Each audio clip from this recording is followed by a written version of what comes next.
Viewers, today latest update from Ethiopia, Tigray and Sudan.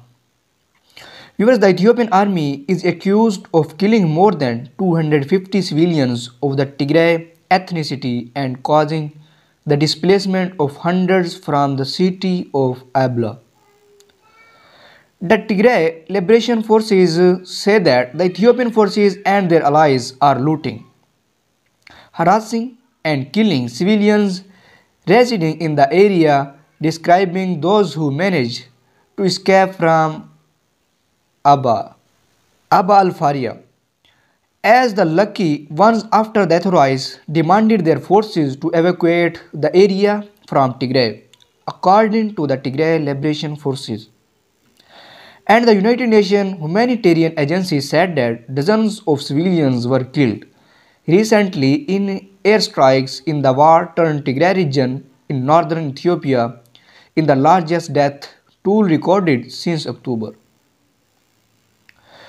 Two rockets fired from Gaza fell into the sea. The United Nations Office for the Coordination of Humanitarian Affairs said Thursday that the airstrikes, which took place between December 19 and 24, caused significant civilian casualties, with dozens of people killed, making it the most violent round of air attacks and the largest casualties since October.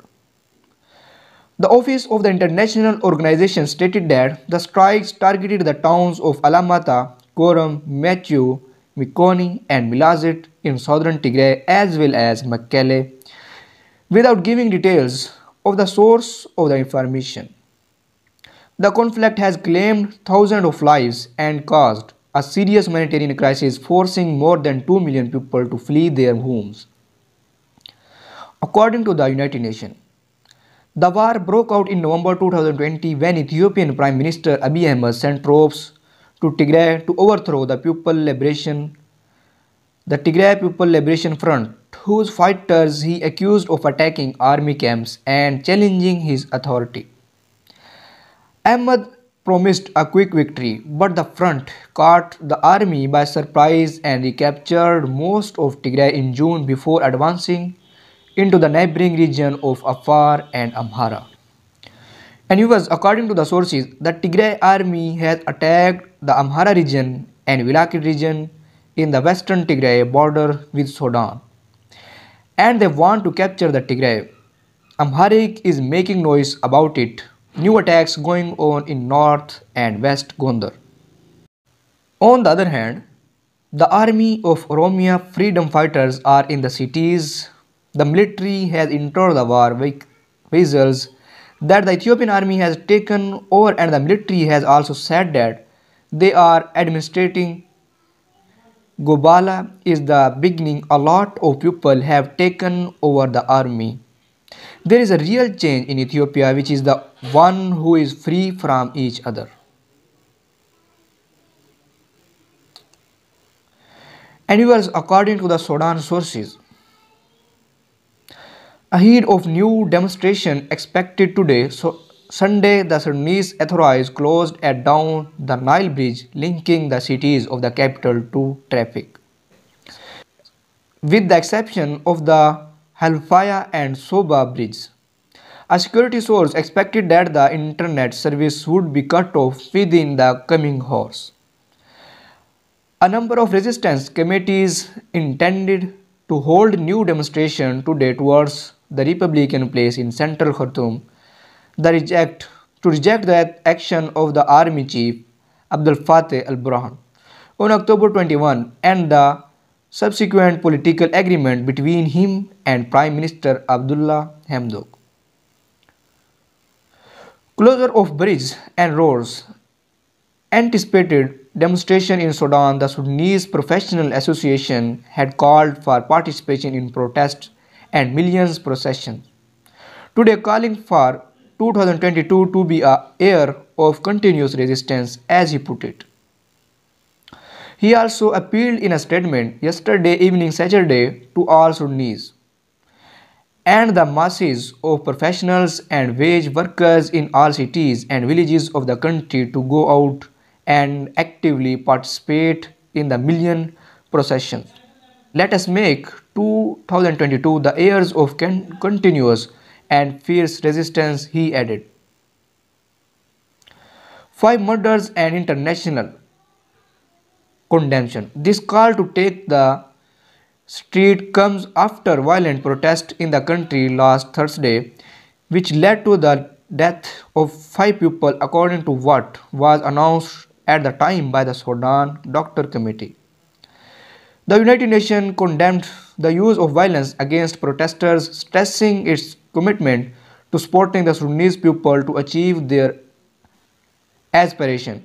For a democratic and stable country, the special representative of the Secretary General of the United Nations in Sudan said yesterday, Saturday, in a statement marking the 66th anniversary of the country's independence.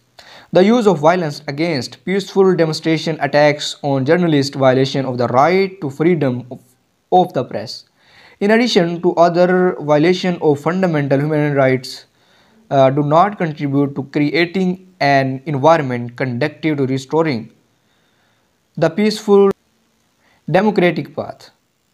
Published by the United Nations Integrated Mission to support the international phase in Sudan, these violations must be stopped and a full, credible investigation must begin, and the perpetrators must be brought to justice.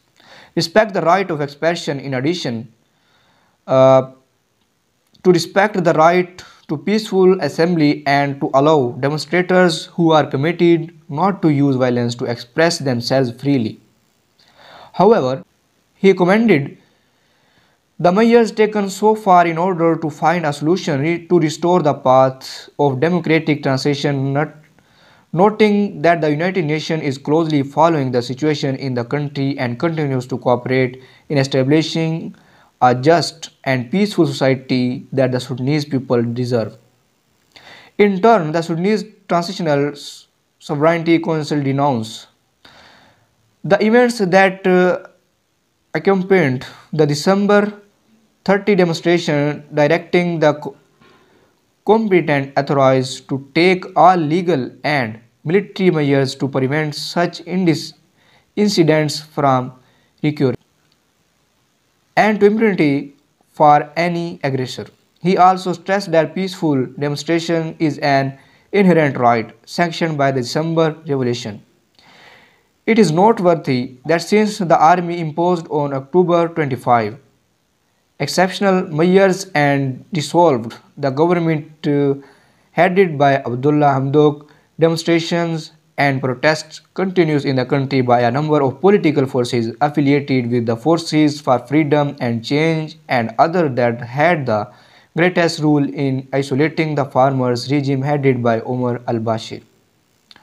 Although the armed forces signed on November 21 an agreement with Hamdok that established the partnership between the civil and military components in the country and restored the province. The provisions of the constitutional document that was suspended after the imposition of the state of emergency. The marches continued to demand the dissolution of that partnership and handing over the transitional rule to civilians exclusively, rejecting the agreement signed between Hamdok and Army Commander Abdullah Fattah al-Burhan. So, however, this is the latest update about it. For more latest report, please subscribe my YouTube channel. Thanks for watching.